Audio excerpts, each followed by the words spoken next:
Saudara, pemerintah Indonesia dan Amerika Serikat resmi menandatangani kesepakatan tarif dagang timbal balik. Dalam perjanjian tersebut, sejumlah produk Indonesia dikenakan tarif 19% saat masuk ke pasar Amerika.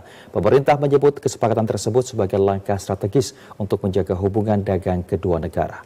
Lalu apa dampaknya bagi ekonomi nasional? Apakah ini peluang baru atau justru tantangan bagi industri dalam negeri? Dan untuk membahas informasi tersebut, sudah bersama kita ekonom dari Celius, Nailul Huda. Selamat siang Pak Nailul. Selamat siang Mas Dani. Pak Nailul, pemerintah Indonesia seperti yang kita ketahui dan juga Amerika Serikat baru saja menyepakati tarif timbal balik dengan tarif 9%. Maksud kami 9% untuk produk Indonesia ke Amerika Serikat. Secara sederhana, apakah arti kesepakatan ini bagi ekonomi nasional kita? Ya, yang pasti adalah ini kan kalau boleh saya bilang ya, ada beberapa produk yang memang dikenakan tarif 0%. Tapi satu sisi itu adalah produk-produk yang notabene banyak yang ada di perkebunan. Kita sebenarnya juga mengapresiasi bahwa produk tekstil juga dikenakan tarif 0%. Itu sesuatu yang positif. Tapi satu sisi ini sebenarnya banyak juga kalau kita bilang 99% barang tarif 0%. Jadi kita impor tidak hanya gandum, tidak hanya kedelai saja, tapi beberapa produk yang diimpor dari Amerika itu dia 0%. Nah, makanya ini juga jadi tantangan di sisi lain sebenarnya ekspornya ke Amerika. Satu sisi ini juga ada tantangan bagi industri-industri lainnya yang memang kedapatan sisi negatifnya, di mana produk-produk Amerika itu justru diberikan tarif 0% ketika masuk ke Indonesia. Nah, ini yang saya rasa sebenarnya harus dicarikan industri-industri yang terancam ini bisa bersaing dengan produk-produk Amerika yang tidak diberikan tarif bea masuk. Nah, ini artinya ada juga ada negatifnya. Nah, inilah yang saya rasa harus dalam proses 90 hari harus ditelah lebih lanjut oleh pemerintah agar industri yang tidak dikenakan tarif 0% itu masih bisa bertahan, baik dari gempuran dari produk Amerika maupun juga yang dia terkena tarif resiprokal 19%. Baik, Pak Nailul, dalam konteks hubungan dagang Indonesia dan juga Amerika Serikat selama ini, dari kacamata Pak Nailul sendiri, apakah kesepakatan ini bisa disebut sebagai kemajuan strategis atau mungkin sebaliknya, Pak Nailul? Ya, yang sebenarnya kan kalau kita lihat kan memang surplus dari Amerika itu kan juga cukup besar ya. Artinya apa? Artinya ekspor kita ke Amerika itu lebih besar dibandingkan dengan impor kita dari Amerika. Nah, artinya selama ini memang surplus perdagangan Indonesia Amerika itu menguntungkan Indonesia.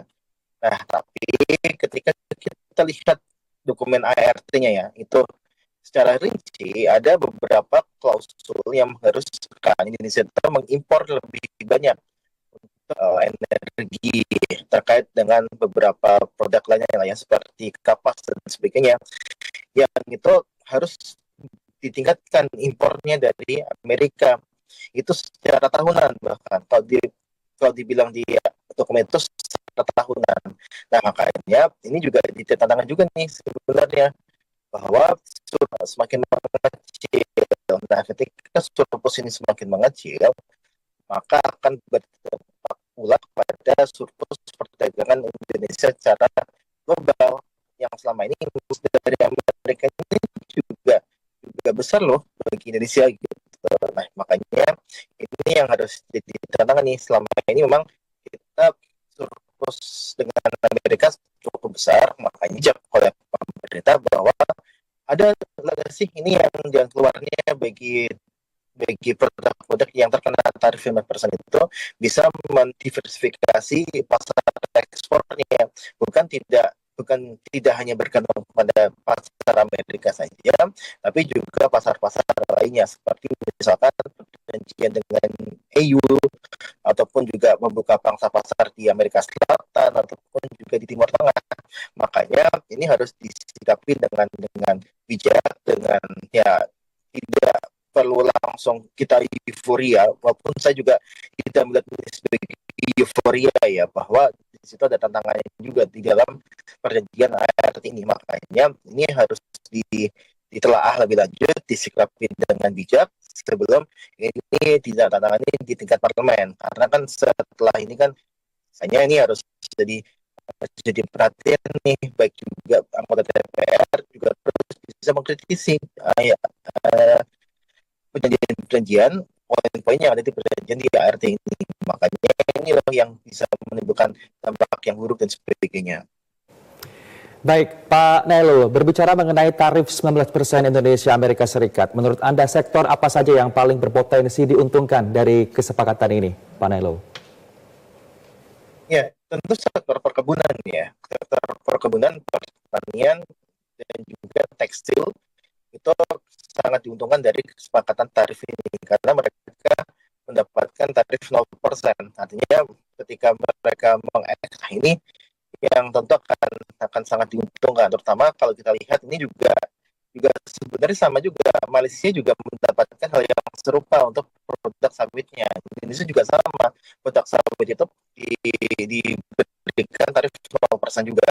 Nah, makanya ini yang harus di telah lebih lanjut gitu kan, bahwa ada barang-barang dari Amerika yang bebas tarif bea impor gitu dan sebagainya. Nah, kemudian ada juga yang memang dikenakan tarif 5% dan sebagainya. Makanya ini yang sektor-sektor juga yang dirugikan. Makanya ini sektor-sektor yang dirugikan ini harus dicarikan solusinya seperti apa dari pemerintah. Apakah memang bisa dikembangkan pasar ekspornya dengan membuka pasar baru di Eropa misalkan, ataupun impor ini yang ekspor untuk seperti perkebunan ataupun tekstil dan elektronik ya tadi disebutkan juga, dan persen ya saya rasa itu tidak akan berdampak, bahkan dia berdampaknya positif. Baik, jika tadi sudah dijabarkan sektor yang paling berpotensi diuntungkan dengan adanya tarif 19% Indonesia Amerika Serikat, Pak Nailul, sebaliknya nih, lalu mana sektor yang justru perlu waspada karena berpotensi terdampak negatif karena tarif 19% Indonesia Amerika Serikat ini, Pak? Ya, banyak mas sektornya. Nah, kalau kita lihat kan ada beberapa misalkan sektor dari bisa kita bilang baru berkembang gitu kan. Nah, ketika datang masuk deras sekali barang-barang dari Amerika yang dia tarif biaya masuknya 0%, tentunya akan mengganggu industri yang tengah berkembang, itu juga akan terganggu juga.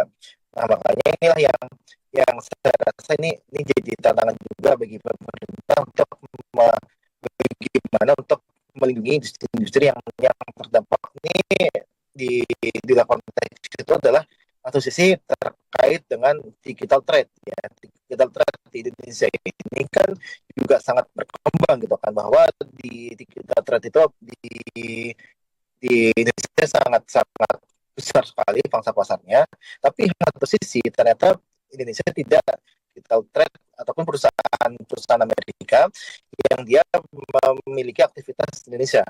Nah, secara gampang ketika ada perusahaan Amerika ingin melakukan ekspansi ke Indonesia tanpa membuka tokonya, itu kan multinational company itu kan. Nah, itu tidak dikenakan tarif pajak yang selevel dengan perusahaan. Nah, makanya ini yang saya rasa harus diwaspadai juga bagi perusahaan-perusahaan teknologi yang di Indonesia yang dia harus membayar pajak, tapi perusahaan Amerika yang akan pajak.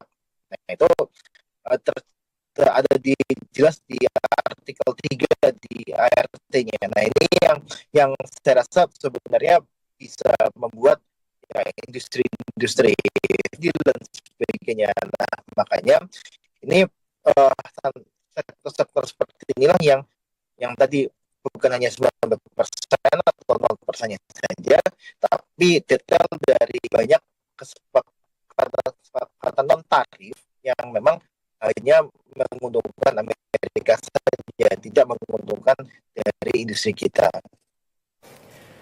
Baik, Pak Inalul, terakhir ini mungkin apakah ada catatan dari Pak Inalul khususnya catatan penting untuk pemerintah kita terkait dengan perjanjian ini? Nah, kira-kira apa yang paling krusial dari perjanjian ini, Pak Inalul? Ya, tentu dari perjanjian ini kita bisa melihat tadi fakta bahwa ada sektor-sektor yang dirugikan dan sebagainya. Jadi seperti tadi misalkan sektor artinya, kemudian juga ada sektor-sektor yang memang masih terdampak ataupun ya masih dikenakan tarif 19%. Kita bicara terkait dengan tarif yang 19%, tentu solusinya adalah dengan membuka pasar baru, diversifikasi ekspor baru dan sebagainya yang selain itu juga harus mempunyai ya jalan-jalan tersendiri itu terhadap serangan ataupun juga gempuran produk digital dari Amerika yang tidak dikenakan pajak ataupun pungutan sama sekali. Makanya yang bisa menyamakan level of playing field yang sama antara perusahaan yang sudah membangun kantornya di Indonesia dengan perusahaan Amerika yang tidak membangun kantornya di Indonesia. Sekali lagi terima kasih untuk Pak Nailul Huda selaku ekonom Selius yang sudah memberikan waktunya bersama kita di Klik Indonesia yang hari ini. Selamat beraktivitas kembali Pak. Assalamualaikum warahmatullahi wabarakatuh. Selamat siang.